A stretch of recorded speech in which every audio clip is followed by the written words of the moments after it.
Assalamualaikum. Apa khabar? Okay, diharapkan semuanya sihat ya. Okey, baiklah, hari ini kita nak belajar tentang karangan. Okey, kita sambung pembelajaran kita pada hari ini. Okey, sebelum kita mulakan pembelajaran, okey, cikgu harap kamu sentiasa menjaga kesihatan kamu. Okey, jaga kebersihan, okey, jaga SOP.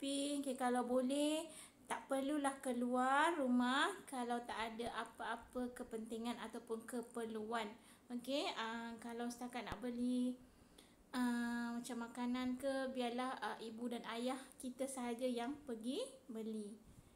Okey, baiklah, kita nak belajar tentang karangan. Okey, hari ni cikgu nak ajar karangan jenis fakta. Okey, kita akan lihat dulu dia punya objektif pembelajaran dan kriteria kejayaan. Okey, untuk objektif pembelajaran, apa yang kamu akan dapat ialah menulis karangan menggunakan ejaan yang betul dan bahasa yang tepat, indah dan menarik. Okey, jadi cikgu harap kamu dapatlah menulis karangan dengan ejaan yang betul. Itu yang paling penting sekali. Okey, sebab ada yang salah ejaan. Okey, eja yang pun salah. Okey, pastikan kamu tulis tu ejaan yang betul ya. Okey, kemudian kriteria kejayaan. Okey, yang pertama menyenaraikan isi-isi karangan. Okey, yang kedua menulis karangan yang lengkap. Okey, dengan ejaan yang betul dan bahasa yang tepat dan menarik. Okey, berdasarkan soalan yang cikgu bagilah. Okey, sebelum kita mulakan dengan soalan, cikgu nak bagi tips dulu macam mana kita nak tulis karangan yang baik. Okey, yang pertama sekali, bila kamu nak pilih soalan, kamu pastikan kamu pilih soalan yang sesuai dengan pemahaman, pengetahuan dan keupayaan kamu. Okey, di mana kamu boleh nak kembangkan setiap isi yang kamu tulis. Okey, jadi maknanya apa yang kamu nak tulis tu mesti ada dalam pengetahuan kamulah. Maknanya kamu tahu, kamu faham. Okey, dan kamu berupaya untuk kembangkan setiap isi yang kamu tulis. Okey, yang kedua, pastikan kamu mengetahui bentuk dan format karangan. Okey, yang ketiga, fahami dulu kata kunci ataupun tajuk karangan secara jelas. Okey, karangan tu minta apa? Biasanya dalam karangan memang dia tulis apa yang dia kehendaki. Okey, yang keempat, sediakan rangka karangan. Ni ramai yang tak buat rangka pun, main tulis je. Tu sebabnya kadang kamu dah ada tulis isi ke atas. Isi yang sama, kamu repeat lagi, kamu ulang lagi. Okey, tu sebab bila tak ada rangka karangan, conteng je kertas kamu tu, tak ada masalah pun. Buat je rangka karangan terlebih dahulu. Okey, kemudian yang kelima, pendahuluan. Pendahuluan ni akan menggambarkan pemahaman kamu tentang tajuk soalan yang kamu nak jawab lah. Yang kamu jawab tu kamu kena faham, kamu kena tahu apa yang kamu nak tulis.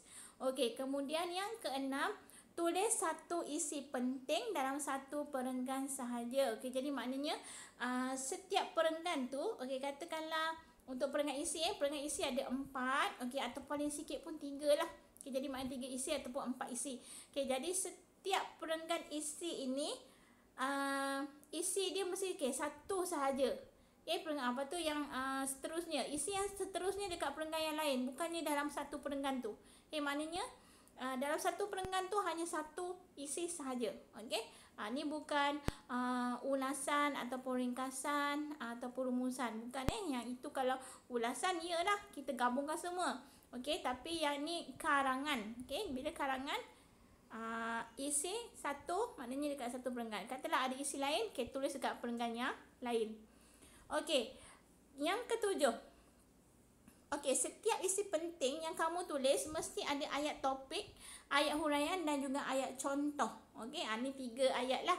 Paling sikit. Sepatutnya ada 4 ayat, iaitu satu lagi ayat penegas. Ayat penegas ialah nak tegaskan tentang isi yang kita tulis. Kemudian gunakan penanda wacana.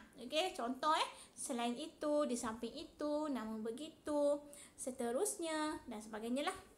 Kemudian yang ke-9. Pastikan kamu tulis perenggan penutup yang mantap. Okay, yang sebab tu penting pendahuluan dengan penutup ni penting. Pendahuluan tu kita nak tarik perhatian pembaca ataupun pemeriksa. Okay, sama juga penutup. Macam mana kita nak sudahkan, macam mana kita nak tutup kita punya karangan. Okay. Dan yang ke-10, okay, bila dah siap, pastikan kamu semak dahulu. Okay, kamu semak ejaan, tanda baca, okay, dan struktur ayat bagi mengelakkan markah anda dipotong. Okay, tanda baca ni sampai cikgu tak tahu mana full stop tulis tanpa ada full stop. Lepas tu dan banyak sangat salah tak boleh banyak gunakan dan. Okay, lagi satu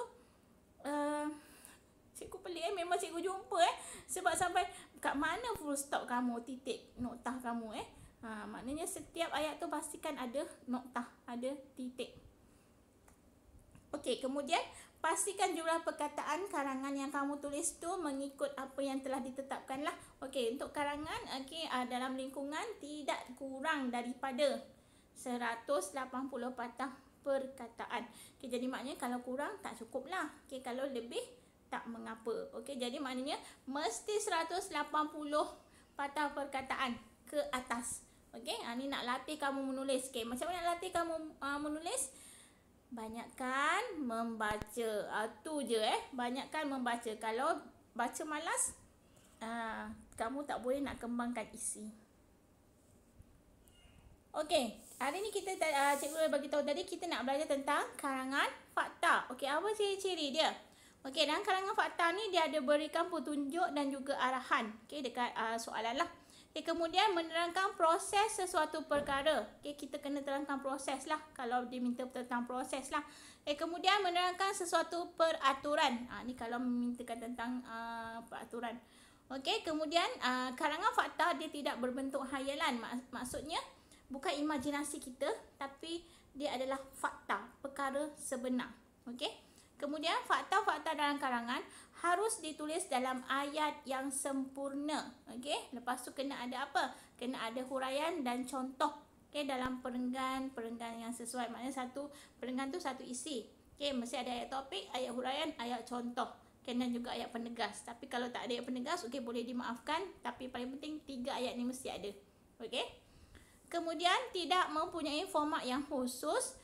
Okay, walau bagaimanapun karangan ini terikat pada format umum, iaitu mesti ada pendahuluan, lepas tu mesti ada isi, mengikut urutan lah, turutan dia. Dan ada kesimpulan.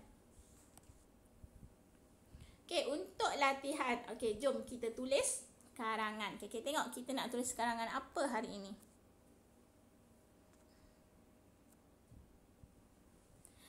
Soalan. Kamu lihat kat sini.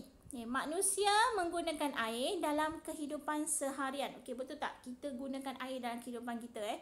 Kita mandi, kita makan, kita minum, cuci baju, ambil air semayang, dan sebagainya lah. Nak masak, nak apa semua gunakan air. Kalau tak ada air susah. Jelaskan peranan air kepada manusia. Kata kunci dia ialah tentang jelaskan. Dia punya dia nak apa kat sini? Peranan air. Apa peranan air kepada manusia? Kat sini cikgu dah bagi rangka. Cikgu dah bantu kamu untuk kamu tulis karangan inilah. Tapi kamu kena buatlah. Pastikan kamu gunakan rangka yang telah cikgu berikan. Yang pertama kita tengok dulu rangka karangan. Pendahuluan ni cikgu baca dulu kat sini. Tak nampak tak apa sebab cikgu akan bagi dalam bentuk nota PDF. Dia punya pendahuluan. Jadi maknanya setiap rangka cikgu buat ni, perkataan cikgu dah tulis kat sini, kamu kena masukkan dalam karangan kamu. Cikgu tak suruh pun kamu cari isi sendiri. Cikgu dah beri siap-siap. Tinggal kamu nak tulis dan huraikan, elaboratekan dia, kembangkan dia supaya dia menjadi karangan yang lengkap. Jadi maknanya mesti ada 6 perenggan. Yang pertama, pendahuluan.